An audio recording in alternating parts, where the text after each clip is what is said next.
Comment ça va YouTube? J'ai traité beaucoup de vidéos d'animaux dans le show jaune, mais jamais sur les vaches. Là j'en ai trouvé une, donc c'est parti.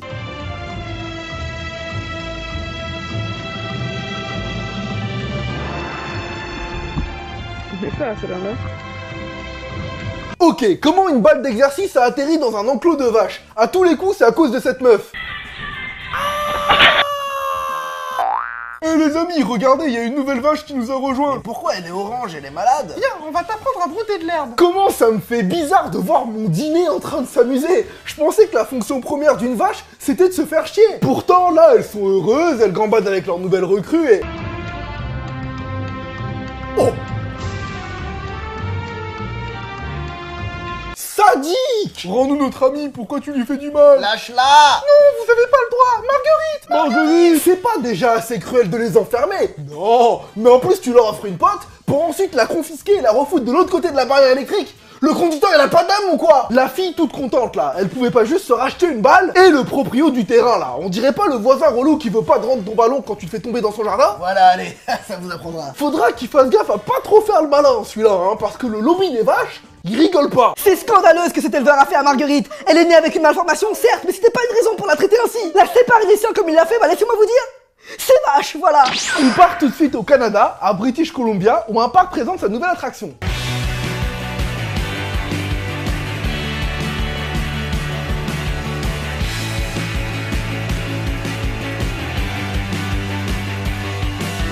Donc cette attraction s'appelle The Pipe, ce qui veut dire en anglais ne pas faire de vanne de cul, ne pas faire de vanne de cul. Le tuyau, yes, ça en dit long sur le matériel utilisé. Ah bah pour moi ça c'est le manège le moins cher du monde, hein. Un seul rail on n'a jamais vu ça. C'est ce que j'appelle une arnaque de forain. L'inventeur de ce truc devait bosser dans un parc d'attractions avant, il a saboté un grand 8 et pété à 2 autotamponneuses, il est allé dans ce bled et il leur a vendu du rêve. Les mecs là-bas qui ont jamais mis les pieds au parc Astérix, ils se sont fait avoir par le discours. Je me demande comment il leur a vendu la mayonnaise. Bon bah ça c'est une nouvelle attraction que j'ai inventée, hein, inspirée des nanotechnologies beaucoup plus compactes, hein. Moins de rails, moins d'espace, moins de matos, moins de problèmes, tu me suis? Moins de problèmes, ça reste à voir, hein, parce que côté sécu là, même si ça va pas ultra vite et que c'est pas très haut, on est quand même au niveau moins 18. Comment tu peux circuler comme ça en pleine nature sans au moins une barrière? Oh, un cerf!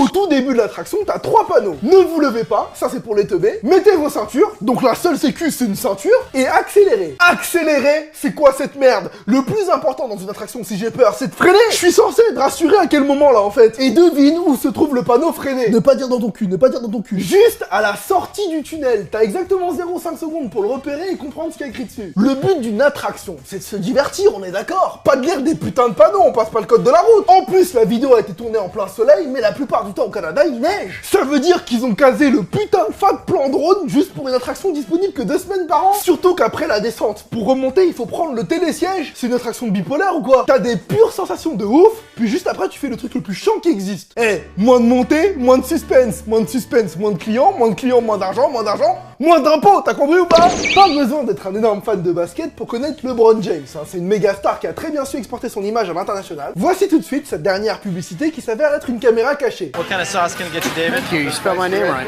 Spicy red, you got it, sir. Whoa.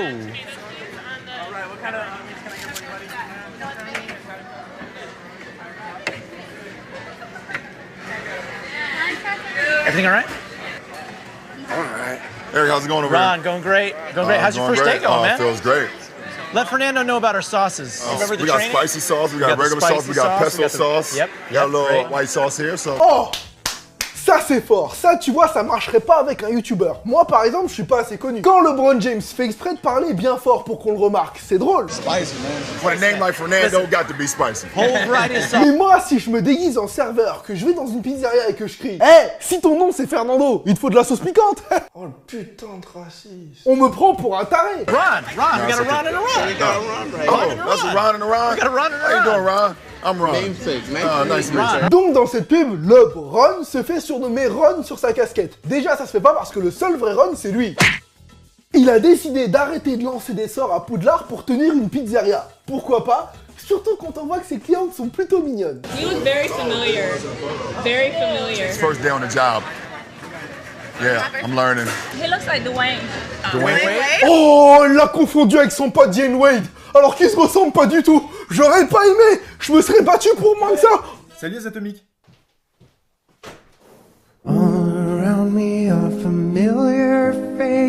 Alors on sait que les Quinry ont des prénoms chelous, hein. LeBron, Shaquille, mais cette meuf, D6 intégrale pointée, on m'explique? Les explications du père. Ah bah moi j'ai toujours aimé le toucher-coulé et les maths. C'était les explications du père. What is that on your chest? Is that a golf ball? No, it's basketball. Oh, that's a basketball. Yeah. What's Basketball, man.